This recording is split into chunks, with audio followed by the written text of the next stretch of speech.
Hello and welcome to Getting Candid with me, your girl Hellen. You are joining me from the Dolce di Beauty, very beautiful place. And today, my guest is exciting. She didn't want to come on the show. She'll tell me why she didn't want to come on the show. But she's an actress who has contributed greatly to the Zambian film industry and also founder of Bold Zambia. You get to know what Bold Zambia is all about. Join me on the other side, and thanks to Plug Market for my outfit. Welcome back. I mentioned that I'll be chatting with Yoko. Hi. Hi. Why didn't you want to come on the show? Because I'd asked to come on the show so many times and you were like, no, don't worry. One day. Yeah, and then I'm just like, you know what? I'm not going to do her show. And then you call me and you're like, I want you on the show. And I'm just like, no, I don't want to be on the show anymore. I've moved on. The one day always comes. The one day always comes. When I feel like, okay, I think I'm ready for the questions now. Yeah, I guess. Yeah. But how have you been? I've been good. Okay. So most of the people will still call you Namwinga. Yes. From Kabanana. So in case you don't get Yoko, Yoko is Namwinga from Kabanana. A lot of people still call you that. So from Namwinga, then you just went quiet. First, I want to know how the Kabanana experience was, because that was like one of the biggest series we've ever had in the country. Yeah, it was a good experience, and I was really young. I was 15 at that point. I was very young, so obviously as a young girl, it was an exciting experience. I had fun with it. There was a lot of growing and learning, obviously. Yeah. We hadn't done anything of that magnitude in the country, so the love that we got both locally and in the southern region was really, really encouraging. But even just for me to have myself out there during my formative years kind of made me have to grow up a little quicker. Were you still in high school? I was. How was it when you go to school? After they watch you, then it was at the time it felt easy. But when I look at it in hindsight, I don't think I'd wish it on my child. You know, because obviously there was a lot of attention. I had people who liked me because I was on TV. Yeah. I had people who hated me because I was on TV. So even like trying to form relationships with, even just like friendships with people around you, you always had that question in the back of your mind, like, is this for me or is it just because I am famous? Yeah. But again, I'm thinking 15-year-old. That time, what year was that when it started? 2000. Yeah. It was in 2000, the year 2000. So I'm thinking you are young, and then they gave you a very challenging role, I think, playing HIV positive. And that time, when people hear HIV, they've already seen death on you. How was it taking up such a challenging role? Did you understand everything? Did they explain to you everything and why they? No, I think they understood that I was young and a little immature at the time. So how they played it was, they let me shoot a couple of scenes, and then told me the direction my story was going. Okay. So I remember when they told me that was what my role was going to be, I just said no. I was because Namwinga's character had two close friends, and I'm like, let it be one of them, not me. Yeah. But in hindsight, I'm grateful I did it. I know that role and many others that came after it helped contribute to how accepting we are of people's statuses now, how accommodating we are. We helped sensitize, we helped curb stigmatism, and so now I'm proud of it. Then I was crying. Yeah, I can imagine, because I know, that's why I asked if they explained to you and made you understand, say, look, we need to educate people about what this is, but they just put it, but you did well though. Yeah, it wasn't, because you see, Mr. Thompson is like my dad. Yeah. So it was kind of like your father telling you, you're gonna do the right thing. And you're like, I don't want to, you're gonna do it. So I didn't really understand the magnitude, and I was, like I said, I was 15 at the time. I was doing it for fame. So I didn't understand the magnitude of how we were going to be affecting people's lives, how we were going to be educating people, why it was necessary. All I knew was I was going to be the HIV positive girl. Okay. So after Kabanana, you kind of went quiet. We didn't see much of you. We would see you doing other things, but like film, screen, you just... What happened? Well, I did Kabanana for a really long time. I think we started in 2000. I did it up to like 2009. on and off, obviously, because the production itself was on and off. And then in 2010, I got married. I started a new career in marketing and publications. So that's what I was really focusing on. I think I was still doing a bit of radio here and there, but acting was never that thing I really wanted to do, if I'm being honest.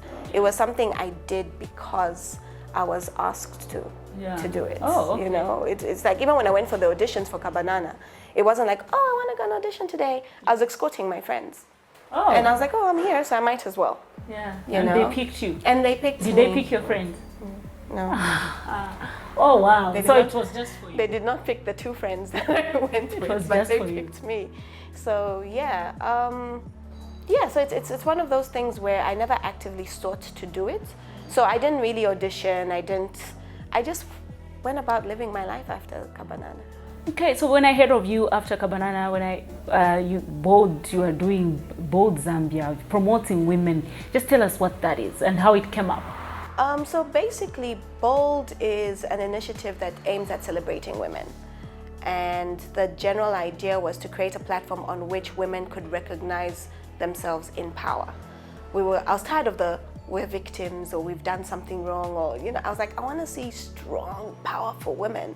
I want examples. I want stories that inspire but also teach us how we can overcome, that sort of thing. And that's generally where the concept for Bold came from. It started off as a publication with the idea being that would feature different women, local women especially, and just tell stories of women thriving, because there's a lot of negative information on women out there. How you've been victimized, how we've made mistakes, how we've been sexualized. That information is a lot. Yeah. But you don't get as much information in terms of how we're thriving, what we're doing right, how we can get better. That's true. And that's what we wanted to provide. I have attended your board events, and I must say, the first time I came for that business event, I was like, why am I coming now? I was so motivated because there's a lot of women that will motivate you. Yeah. They're hardworking, they're thriving. Yeah. And you just think, I can do this. So I hope I hope you guys will be on a bigger platform so that a lot of people can reach you and see what you guys are giving out. I'm grateful that we're now in a space where females networking and females building each other is becoming commonplace. Yeah. We have so many other institutions that have started to do similar things. We have so many platforms on which women can come together, encourage one another, teach one another, grow one another. That's true. And I'm grateful for that. I'm grateful to have been a part of shaping that landscape. But I always say, it's not the responsibility of the institution. It's not Bold's responsibility to build that sort of environment. As women, we can do this sort of thing every single day in how we treat one another. Okay, so I think somebody who's listening is just thinking, so Bold, serious business. But then you have the game night. Yes. Oh, it's a lot of fun. Just tell us about that. Why did you decide to add the fun side of it? Okay, so like I said before, we started out as a publication. To get people to understand the publication better and what we were trying to do, we started the Bold experience, which was kind of like walking you through the publication in real life by getting all these amazing women in one space. But then we realized, okay, this is motivational. This is grow one another. But do we know how to play together? Do we know how to have fun together?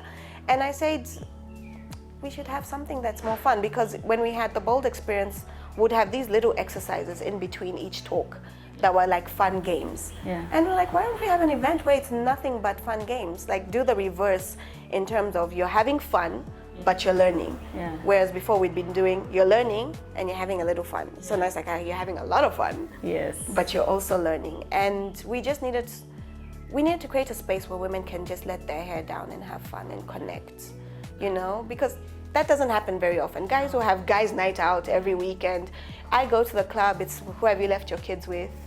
Why are you wearing that? Yeah. Are you sure you should be here? And I was tired of it. I wanted a space where women could come together that was not a kitchen party wedding or conference, and just have fun. So that's what we created with Bold Game Nights. Nice. Okay, let's take a break, then we continue chatting after this. Well, I'm still chatting with Yoko. Don't change the channel. Or don't go to another channel, yes.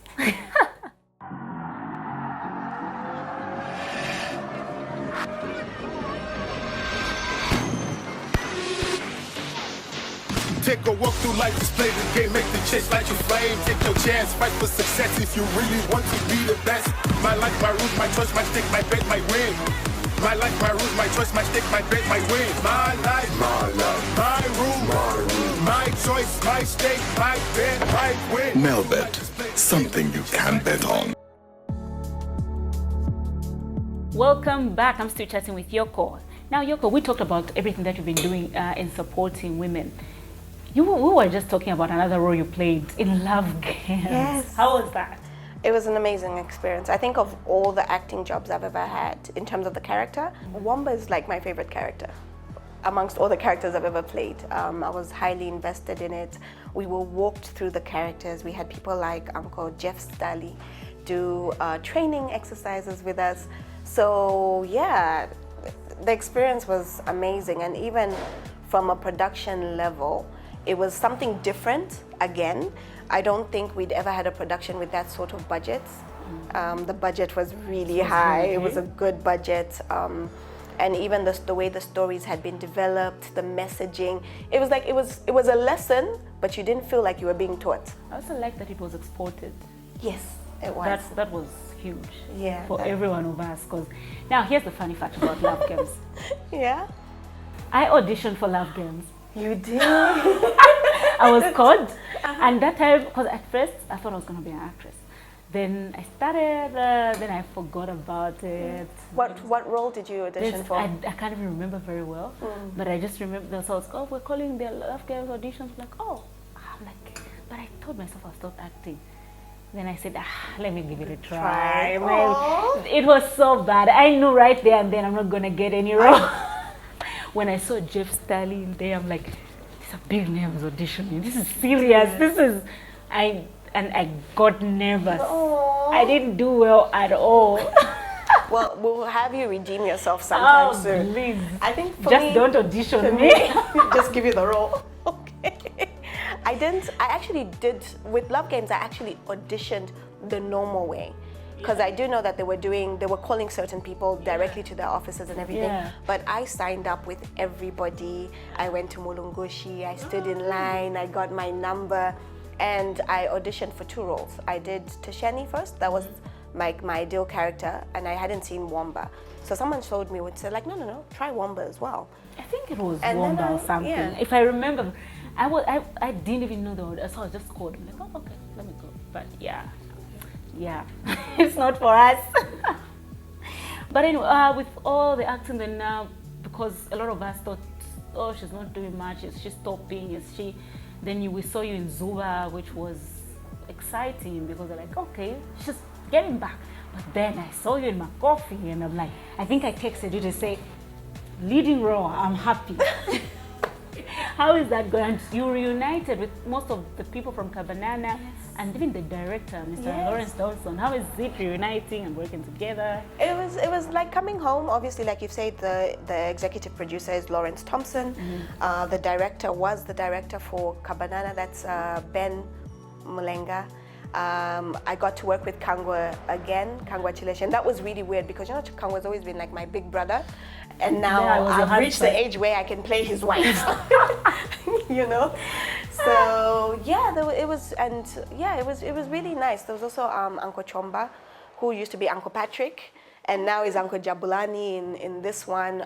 So it was a good experience. It really was. Obviously, for me, the biggest challenge was it was nothing I'd ever played. Yeah.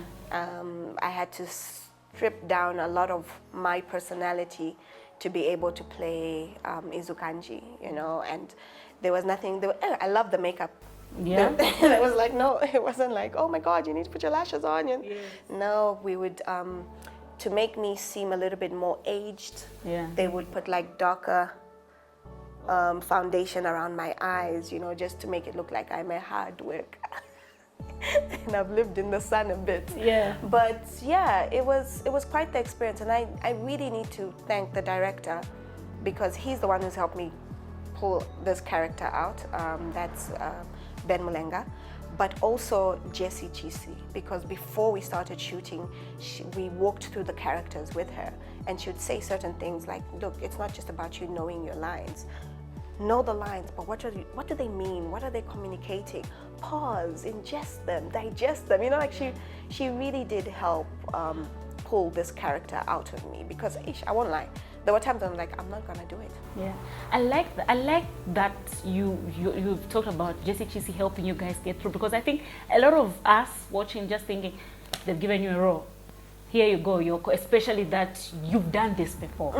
But I like that you still allow somebody to help you grow your character. I think acting is like that. You're never really done learning. I think like everything is like that. There's always room for improvement. So it being a different dimension, it wasn't like I was playing a part of me. It was something completely new. She's not necessarily the strong, independent woman. She speaks different. You know, so, and I finally got to use local language in a production. You and congratulations did well with local language there, because I know you've always been speaking English in all the other productions. It was, yeah, even that was quite the task. So, yeah, it's been a really good experience in terms of growth. Personally for my skill set, because I needed to dig deep this time. It wasn't the sort of thing where I'm just like, give me the script. Oh, this is what I say, and then I just execute it. No, I needed to invest a little bit more. Okay. In all the years of your career, have you ever gotten bad publicity? I don't remember reading anything, hearing anything about you. No, I do bad things in secret. No, I'm just joking. No. Yes, once. Like the one thing I remember being really out there is we were coming from the trade fair, and I think at that time I was working with SFH. New Teen Generation, Club NTG. And we were coming back from the Copper Belt, and we were on a bus, and it was a bunch of us with actors, artists, and the team. And we were loud. It was a bunch of kids, you know, like I think I was 18. Yeah. And, you know, I was like, there was like 23-year-olds, and there were all these musicians. So at the time, LBC used to have a show on QFM called the Complaints Commission. Okay. And this woman called, and she's like, those guys were making noise. Even that small girl can mwinga, wait. You're like, and then to make it worse, Nawa takes that clip and makes a jingle out of it. We were furious. I remember at the time, Kalenga was my boss, and she had played, was it? She played in Kabanana. The sister. No, not the sister. She was Jason's Matongo's love interest. Yes. Yeah. So, yeah, and she was my boss at the time. So it was like a bunch of people who were known. And this woman went in on us. She was like, hey, misbehaving. Hey, they were drinking. And I didn't even drink at the time. So it was like, they were drinking, they were making noise. And I think that is the worst publicity I've ever gotten. Because even when I got pregnant the first time, there was like a positive spin on it. Yeah? Like, oh yeah, you know, pick yourself up, people make mistakes, learn from them. You got pregnant before you got married. Yeah, I got pregnant before I got married. So even with that one, when I got my feature in, I think it was the Post newspaper at the time, it had a very positive spin to it. And I remember one of my friends going, you're lucky. It's almost like they're praising you for getting pregnant, but you're lucky. I think you're one of the few that wasn't as bad as. Yeah, I know that. But yeah, you're lucky, and that's good. I think also it's just, I'm a private person. Yeah. You remember, like even when you'd ask me to say, come on the show, and I'd be like, to talk about what? Yeah. I can't talk about myself. Like I'm very reserved. I'm very reserved in that sense. How long have you been married? I have been married for 10 years. So 11 this year. Wow. Yeah, I got married in 2010. Wow. Yeah, you know, while people were celebrating the World Cup, I was also scoring my own goals. No, I'm just joking. Yeah. So I've been married for 11 years this year, but we've been together for 14. So we were engaged for like 3-4 years before we actually got married. How many kids? 3. I got 3. You answer that with a smile. I should say this has been obviously a good 11 years. Yeah, I've got 3. I've got a daughter and 2 sons. Yeah. My Kasuli is 3 years old. Okay, your daughter is your best friend. My daughter is my best friend. I miss her so much. She's at boarding right now. Oh. But I like the relationship we have. I like to think it's an open door kind of, and that she can express herself freely. I'm hoping I'm not raising a mini-me. If I am, I'm hoping it's an improved version. Why? I put my mom through a lot. Yeah? I put my mom through a lot. Problem. Like I said, I was just very private, so that's why I didn't get bad publicity. What did you do? Just give me one thing that you said, okay, this one, you know, I remember parents would always, Uzani Paisa, you know, like, did you get her to say that? Well, I never got, so that's the thing, like, I was very strategic. So I remember when we were in high school, I was part of the Interact Club, and I became part of the executive. And because I was a part of the executive, we managed to create letters for a school trip. That didn't exist. Then where were you going?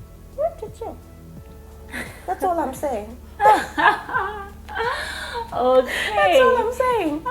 But yeah, you know, I think the one thing that I'm grateful for is that my mom had me grounded in certain things. So as naughty as I was, I knew what my boundaries were. So you find like even the friends I had, I'd be hanging out with a naughty crowd, but they were all passing. You know what I mean? They were all doing well in school. Like, so yeah, that I'm grateful for. Like, we were naughty, but none of us went to jail. And there's one thing I want to find. You work sometimes with your daughter. She's there running around, and yes, I like how focused she is. Why did you decide to take her in that line to say, you know what, let's train you? Cheap labor. Just obviously that's why.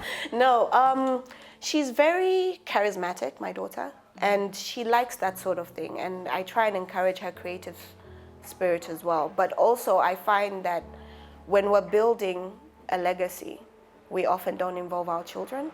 And what happens is then the dream dies with you.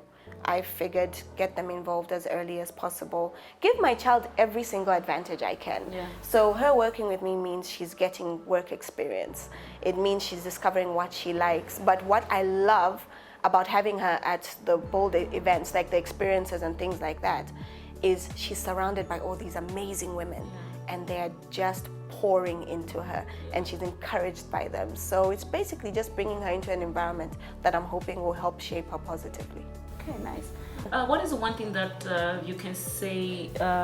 We were recently celebrating Women's Day. Mm-hmm. What can you say should change with women's mindset? Wow. What should change with women's?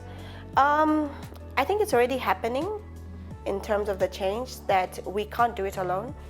I think we've reached the point where we need to include the male folk in this fight for equality, in this fight for a better world. 50-50 should happen. Like, it should, like 50-50 is possible. And would we love to live in a world where everything is 50-50? I don't know about 50-50, but I just believe in everyone should be able to accomplish or take advantage of opportunities, regardless of their sex, regardless of their age, regardless of the shade of their skin. I just believe that if I dream it and it's feasible, I should be able to do it. Yeah. It's as simple as that. So I realize that now we've reached a point where we're empowering women so much, and especially like the younger generation. But the question is, who's building the men who are supposed to be a part of this world with them? That's true. You know, so do they understand these women and how they're being empowered, or do they just feel left behind, and now they're feeling neglected, and now they're feeling insecure, and now they're acting out, you know? So I feel like there's a need to create actual equality. As we are building women, we are also ensuring that the people they're gonna share this earth with are also understanding of what is going on, you know? Like, it's ridiculous, because I was watching TV the other day and I realized, like, this is nice. There are so many female characters in cartoons that are taking the lead. But that means there are less male characters taking the lead. So how do you like, it's almost like, okay, now we focus on the women and we've neglected the guys. How do we actually find a proper balance for both sexes and actually accomplish, like you said, 50-50? Because right now it feels like that's not the goal. The goal isn't equality. The goal is pay us back for all the harm you did before. Okay. Thank you so much. What's next in your career before we close? What should we expect from Bold, from producing more content even as Bold? We want to expand our sphere by producing female-driven content.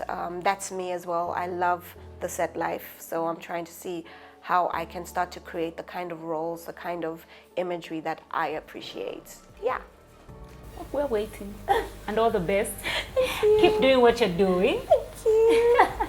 Alright, I hope you've enjoyed this episode. This has been your girl Hellen. I was chatting with Yoko when we were chatting from the D.O.P. I hope I pronounced that well. Bye-bye.